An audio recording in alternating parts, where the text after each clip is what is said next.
At the end of this first chapter, we have discussed a lot of topics, but what is it like to live in the UK right now? This lecture will try to give you a view into the lives of the British people, the politics, everyday life, and the current headlines in the news. The most important thing you should know is that the UK held a referendum in 2016 about being part of the European Union. This referendum was held in June. You may recognize the words Brexit and Remain. The outcome of the referendum was that the United Kingdom will leave the European Union and thus will become more independent. It resulted in the resignation of Prime Minister David Cameron. Strangely enough, a lot of protests were held after the outcome was presented because mostly older people voted for a Brexit, while younger people, the future, voted Remain, to remain in the European Union. Scotland held a referendum in September of 2014 to decide whether they wanted to stay part of the United Kingdom. The outcome back then was a slight victory for the stay camp, which means that for now Scotland is still part of the UK. However, with recent developments such as Brexit, the Scottish Parliament is looking into ways of holding a new referendum, as 60% of the Scottish voters voted to remain part of the EU in the last referendum held in the UK. The Conservative Party is the main party in the UK. Since July 2016, Theresa May is Prime Minister.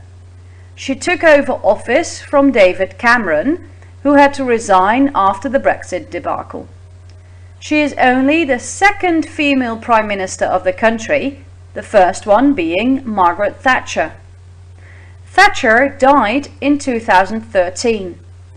She was not at all loved in the country because of the way she treated the inhabitants. It is often said that Margaret Thatcher was great for the country, but not for the people. Because she was so tough, she earned her nickname, the Iron Lady. The capital of England and the UK, London, is still thriving. It is divided into two parts, the city of Westminster, the heart of the government, and the city of London, the heart of business. These two parts could not be more different. The city of Westminster has a very Gothic exterior and a very historic feel, while the business centre is high-tech and very modern. Other big important cities in England are Oxford for its universities, Leeds because of the music scene, the Beatles recorded their albums here, and Liverpool and Manchester for their industrial influences.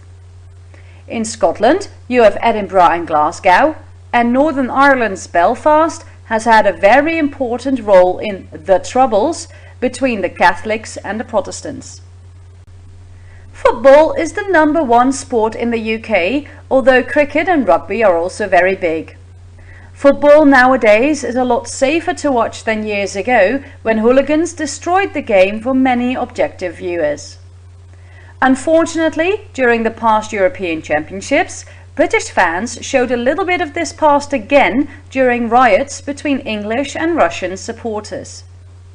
The UK is one united country, but when sports is concerned, each part of the UK has its own national team. The England football team is supposed to be the best of the UK, but during the last European Championships, Wales reached the semi-finals, while England was sent home by Iceland in the round of 16. Where rugby is concerned, England and Wales often compete in total vendetta style.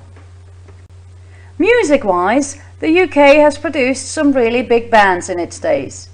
Names like Adele, Queen, the Beatles and Coldplay are known throughout the world. In the movie and TV scene, the most famous names might be Benedict Cumberbatch, Daniel Craig and Emilia Clarke, while the UK is also very famous for its theatre mecca in London, the West End. The longest running musical on stage at the West End is Les Miserables, which has been performed every day since 1985.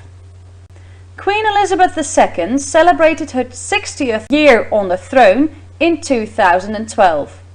The Queen, born in 1926, ascended the throne in 1952 and is still very popular.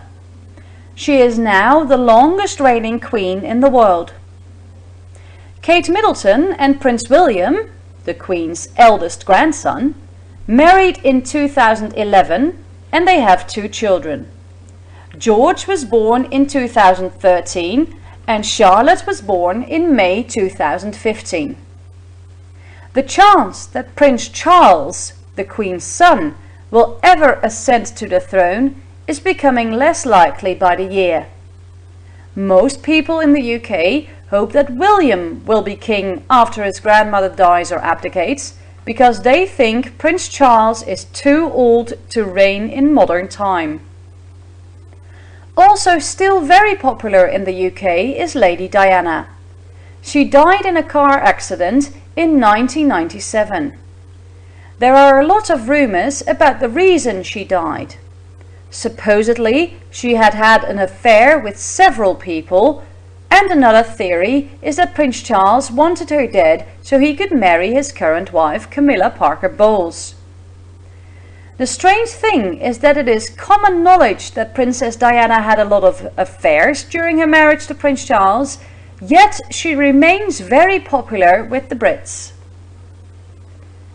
So, with the UK shedding off its ties to the European Union, the future for the UK is very unstable.